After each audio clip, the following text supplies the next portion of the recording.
Yeah, no thanks, Shubs. Good evening once again to members of the media.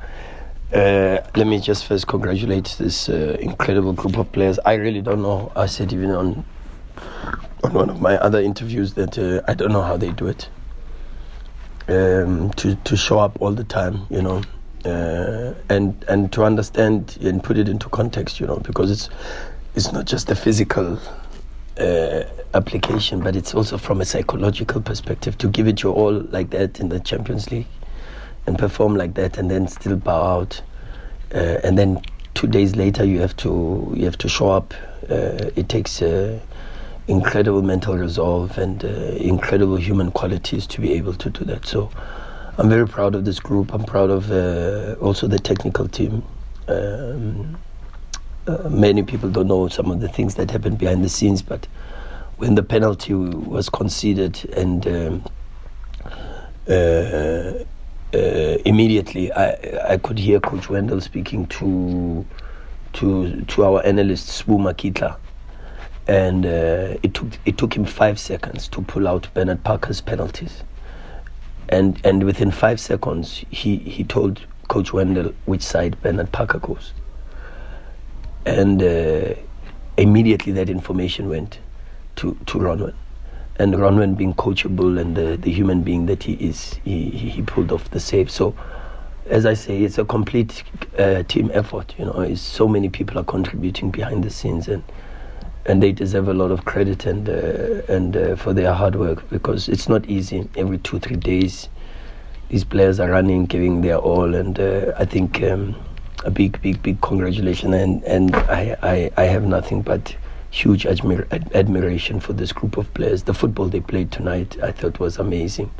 The energy, the intensity after 2 days I thought was incredible, and even with all the things that are happening, these players, you guys don't know, sometimes these players say to me, leave it, we'll do the talking for you on the pitch. I've never felt so loved by a group of players like I feel loved by this group. It's incredible. From the floor, we'll start with Kens, then come to Garabo, then Lawrence, then in a row. Did I miss you? Skip, you'll have the last one. Kens. Thanks, Shubs. Evening, Coach. Evening, Kens. You just spoke now about the love that the players show you. Obviously, it's not easy to come back from going out of the Champions League. The invitation today also showed you so much love and unbelievable. Images of Ronwen resting you on his shoulders. Unbelievable. What do you have to say about this group of supporters? Contrary to what people might try to create, I meet a lot of Sundown supporters everywhere I go, everywhere. And I must tell you, I receive so much love. And it is only proper that I thank them for this public show of appreciation. It really, really touches me. And I just want to say thank you to them, because even in the previous game in the Champions League, the stadium was full. There was lightning, there was rain. They stayed, they chanted, they supported the team. And it's easy for them now with the next game to say, hey, but I'm suffering from a bout of flu, I'm sick, or I'm not feeling so well because I supported in the rain and we lost. And so psychologically also, there's that barrier that they've got to overcome, but they did it. And I want to thank them for showing, not just myself, because of course, yes, I appreciate it, but as I always say, I'm probably the least important person in this football club. And to show me that appreciation really, really humbles me. But I also want to thank them for supporting the club and supporting the players in good moments and in bad moments. And this is what true supporters do. And I really appreciate the fact that they become the beacon of light. Because in good moments, they sing. In bad moments, they stay behind and they sing and they appreciate the players. And this is what the players, in fact, not just need, but deserve. And so really, really, really, I want to thank the Yellow Nation for demonstrating what it is to be a supporter. Because the supporter says, in the good, I'm with you. In the bad, I'm with you. When it rains, I'm with you. When the sun is shining, I am with you. And this Yellow Nation is a special group, and that's why we fight so much for them. That's why we sacrifice so much for them. That's why we give so much for them, and to try to make them happy. And I just want to say, on behalf of the football club, on behalf of the players, on behalf of the technical team and everybody involved, I just want to say thank you very much. Coach. Yes, sir. Rhulani has had an opportunity to really, be part of some of the sessions that some of the coaches have, especially towards the end of the season. Because mentally it's so draining. And in your case, what happened on Friday, bang out of the Champions League, can you just maybe take me through what exactly is it that you and the players went through to try and, galvanize yourself again for this important match? Because, there's a potential of you winning the league on Thursday, but just take me through the emotions and how you guys went over and above that to try and, bring yourselves sober-minded for this game and to go on again. There's a top coach last week who said, don't fight your feelings. If you're sad, you're sad. If you're disappointed, you're disappointed.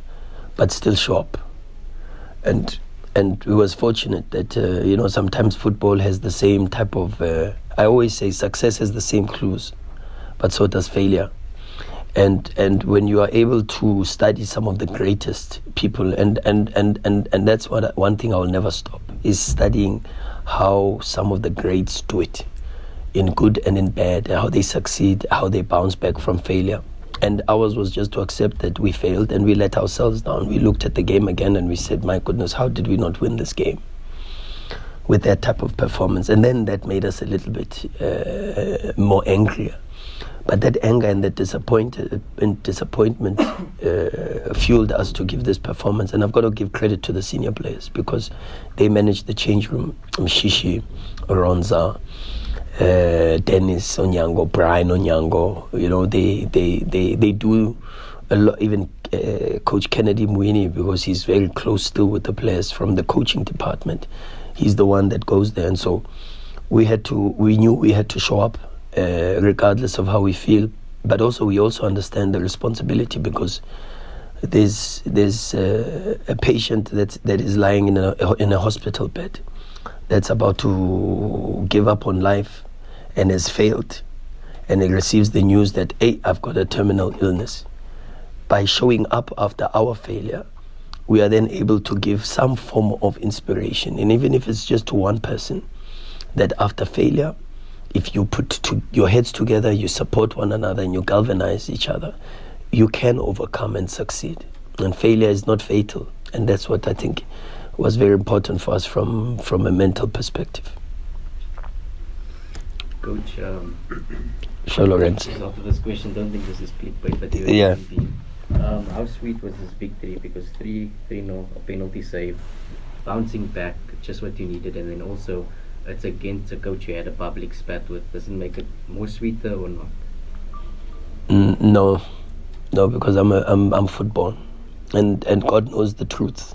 And like Sailor said, I loved what Sailor said when he was asked the question. He said, both me and Coach Rhulani know the truth, and God knows the truth of what happened in that incident. So football is football. I'm glad we won the match, and that was the most important thing for this football club, to win the match, and the way we won it is what makes me happy the most, Coach, can I just take you back a little bit to Friday? Because next season there's no AFCON, but still, the fixture list is going to be pretty much the same, every week and that kind of thing. And obviously, I think you have slept over the Champions League stuff, and you must have done debriefs and all those things. You will go back at it again next season. One of the things that have been discussed a lot is rotating and managing of players. What is the best way to go about this and really, go Faf du Plessis, the Proteas captain, use the phrase balls to the wall, and really go at it at the Champions League? To be honest, I don't know what is the best way. I tell you, I don't know. I'll make one quick example. Rhulani Mokwena, before he gets injured, there was a big thing about Rodri asking to be rested. And then Debs and I, around I think 10 o'clock, whatever time it was, that's irrelevant, had this discussion.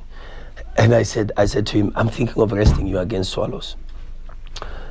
And we had he said, no, but I want to play. I want to help the team. And inside of me, I had that thing to say, hey, I think I need to rest this person. There was that gut feeling. But I betrayed my gut feeling in that moment, and I played him. Now there's also the part that says he went on to put in an unbelievable performance up until he got injured, including a special goal that he scored. So sometimes God puts a silver lining, but also still it says to you, don't ignore the lesson. And the lesson was stay true to your gut feeling. And I think a complete overhaul sometimes has worked for us much better this season when we've changed 11 players that we've performed exceptionally well. But it's also got its negatives where you lose cohesion, you lose rhythm, you lose. But I must say this season when I think we've done a little bit better, 4 or 5 changes, try to give momentum, try to rotate, have a lot of communications with the players. That's a part that also a lot of people don't see, is so many one-on-ones and trying to keep everybody on board, especially with a big squad like this is so difficult. But as I say, I've got the support of the technical team who also help with those type of talks, and then I've got the support of the players who say to me, Coach, we sometimes may not agree when you say we want to rest, but we respect and we will follow what you've asked us to do. Last one from Skepe for tears, then we move to shoes. Okay. It's actually 2 quick ones. Sure. Both on the scorers. I mean, there was a time you even said Peter didn't want to shoot anymore because it just wasn't coming and couldn't get any since December. And then he gets 2 today and works for the team. What did you see? What changed? What looked different? What felt different? And then how? I mean, I'm sure you're proud for him, but how do you think he is just taking all of this in, even that period when it just wasn't happening? And then also on, I'm not even going to put a disclaimer, I'm just going to ask the question. On Lodge, I mean, so many fans have, obviously when you do well, everyone is happy. When you don't do well, for sure, the transfer is questioned, and it has been questioned to say, was it the right move, was it the right time, and so on. And even things like he's in the team because he's the coach's friend and so on. Does that even bring you to a point of even questioning yourself to say, but was it the right one? Should it have been done? Are we in a good space with Lodge, or are you just trusting the process and working towards what you think is the direction? Well, let me start by saying to you, they are right. Lodge is my friend. They are all my friends. When they are playing, most of them, I am their best friend. All of them. When some of them are on the bench and not in the starting lineup, I'm just their friend. But they are all my friends. They know that. They know that in me they've got a friend and they've got a brother for life. Jurgen Klopp said something so profound the other day. He said there are coaches that win trophies, but he wants to win relationships. It's funny how the universe works, and then 2 weeks later he's got a public spat with Mo Salah just the other day, yesterday or something like that. And then of course you can then say, the breakdown in the relationship. No relationship is perfect. You've seen it all the time. But I've said to the players, I don't only want to win games like other coaches, like what Klopp was saying. I want to win matches and trophies, but I also want to win relationships. And so people are right when they say the players are my friends. Like Toby is my friend. Like Grant Kakana is my friend. You should see some of the discussions I have with these players. Sometimes they've got nothing to do with football. And as I say to you, it's something you build with being honest with each other. And we are honest with each other. I'm very honest with them. They are honest with me. Lodge the other day, he scored 2 goals, and then he said it on TV. He said the coach has been very, very hard on me for not shooting inside the box. I don't move away from my responsibility to serve this football club. Before friendship and before relationships is the success of Mamelodi Sundowns, and that's the reason why I'm employed here. And so, as much as it is true that, yes, of course, I've got fantastic relationships with my football, with the players, but the paramount focus here is performance and helping the team to win. And that is for everybody, including myself. When I get things wrong, they are the first ones to come to me to say, hey, that thing that you said, hey, this tactic, this thing, they come to me and I learn and I improve. The good thing is we do it behind closed doors. We do it in our room, and we are honest with each other, and we talk openly, you know. So they are right. I can say to you that people are right. Do I judge myself? No. Do I doubt myself? No. I've got no point. Do I sit and I say this thing was right or wrong? Because at the end, we haven't even given it time. How can we judge it after a couple of months? It's impossible. Which player just comes in and then boom, all of a sudden? Every player has an adaptation period. Every single player. And some take faster, some take longer. And he also needs his adaptation period and the support, just like Tashreeq Matthews. Everyone asked me, the first question, it's a few weeks ago, where are you going to play Tashreeq? And I said, I don't know. And I've played now Tashreeq in different positions, and in different positions he's scored. But no one comes back. No one comes back and says, but you said you didn't know.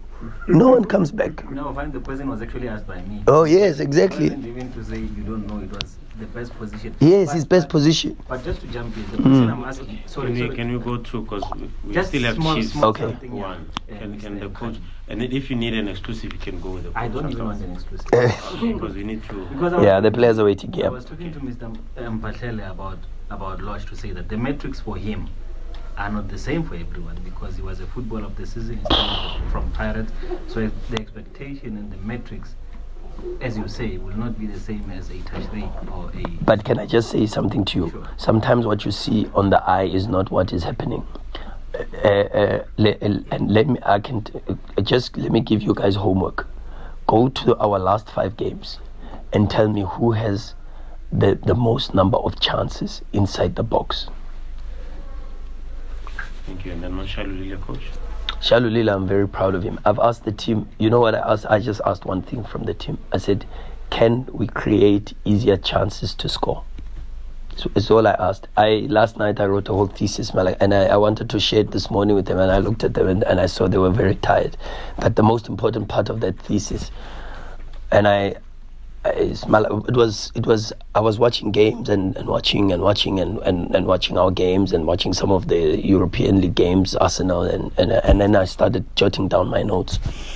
And one of the bottom, there was quite a lot of things that I thought we were not doing right, and which we did right today. And I don't want to go into that, because then it's giving also a bit more to the we still got so many games to play.